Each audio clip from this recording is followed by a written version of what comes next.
Iran Israel ನಡುವೆ ನಡೀತಾ ಇರುವಂತಹ ಈ ಯುದ್ಧದ ಪರಿಣಾಮವಾಗಿ ಎಲ್ಪಿಜಿ ಸಿಲಿಂಡರ್ನ ಅಭಾವ ಎಷ್ಟರ ಮಟ್ಟಿಗೆ ನಮ್ಮ ಭಾರತದ ಮೇಲೆ ಸೃಷ್ಟಿಯಾಗಿದೆ ಅಂತಂದ್ರೆ ನಿಜಕ್ಕೂ ಜನಜೀವನ ಸಂಕಷ್ಟದಲ್ಲಿ ಸಿಲುಕಿ ಹೋಗಿದೆ. ಯಾವ ರೀತಿಯಾಗಿ ನಾವು ಸಿಲಿಂಡರ್ ಕೊರತೆಯನ್ನ ನೀಗಿಸಬಹುದು ಅನ್ನೋ ನಿಟ್ಟಿನಲ್ಲಿ ಜನ ಬೇಸತ್ತು ಹೋಗಿದ್ದಾರೆ. ಧಾರವಾಡದ ಕೋಚಿಂಗ್ ಸೆಂಟರ್ಗಳಿಗೂ ಕೂಡ ಈಗ ಸಂಕಷ್ಟ ಎದುರಾಗಿಬಿಟ್ಟಿದೆ. ವಿದ್ಯಾರ್ಥಿಗಳಿಗೆ ಊಟದ ವ್ಯವಸ್ಥೆಗೆ ಪರದಾಡ್ತಾ ಇದ್ದಾರೆ. SSLC ನವೋದಯ ಸೇರಿ ಹಲವು ವಿಭಾಗಗಳಲ್ಲಿ ಕೋಚಿಂಗ್ ಸೆಂಟರ್ಸ್ ಇದ್ದಾವೆ.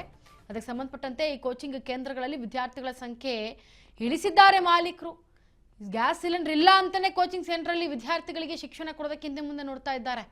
20% ಪ್ರವೇಶ ಇಳಿಸಿದ್ದಾರೆ ಮಾಲೀಕರು. ನೋಡಿ, ಗ್ಯಾಸ್ ಸಿಲಿಂಡರ್ ವ್ಯವಸ್ಥೆ ಇಲ್ಲದೇ ಇರೋ ಕಾರಣ, ಅಭಾವ ಇರೋ ಕಾರಣ ಊಟವನ್ನ ಕೊಡೋಕ್ಕಾಗಲ್ಲ ಅನ್ನೋ ನಿಟ್ಟಿನಲ್ಲಿ ಈಗ 20% ಪ್ರವೇಶವನ್ನ ಇಳಿಸಿದ್ದಾರೆ ಮಾಲೀಕರು. ಬೇಡಿಕೆ ಇದ್ರೂ ಕೂಡ ವಿದ್ಯಾರ್ಥಿಗಳಿಗೆ ನೀಡ್ತಾ ಇಲ್ಲ ಪ್ರವೇಶ ಮುಕ್ತಾಯದ ಬೋರ್ಡ್ ಅನ್ನ ಹಾಕಿದ್ದಾರೆ ಮಾಲೀಕರು. ಅವರಲ್ಲಿ ಇದೇ ಜಾಗ ಆದ್ರೂ ಕೂಡ ಪ್ರವೇಶವನ್ನ ಕೊಡ್ತಾ ಇಲ್ಲ. ಯಾಕೆ? ಸಿಲಿಂಡರ್ ಅಭಾವ ಇರೋ ಕಾರಣ. ನಗರದಲ್ಲಿ ಪ್ರತಿ ವರ್ಷ 1 ಲಕ್ಷ ವಿದ್ಯಾರ್ಥಿಗಳಿಗೆ ಸಿಗ್ತಾ ಇದ್ದಂತಹ ಈ ಒಂದು ಕೋಚಿಂಗ್ ಸೆಂಟರ್ ಆದ್ರೆ ಈ ಬಾರಿ ವಿದ್ಯಾರ್ಥಿಗಳ ಪ್ರವೇಶಕ್ಕೆ ಹಿಂದೇಟಾಗ್ತಾ ಇದ್ದಾರೆ. ಸಮಸ್ಯೆ ಬಗ್ಗೆ ಕೇಳಿದ್ರೆ, ಸಮಸ್ಯೆ ಏನು ಅಂತ ಕೇಳಿದ್ರೆ ಅವ್ರು ಹೇಳೋದಿಷ್ಟೇ, ಸಿಲಿಂಡರ್ ಅಭಾವ. ಸಮಸ್ಯೆ ಬಗ್ಗೆ ಸಮಸ್ಯೆ ಜೋಶಿ ಟ್ಯುಟೋರಿಯಲ್ ಮ್ಯಾನೇಜರ್ ಮಾತು ಇದು.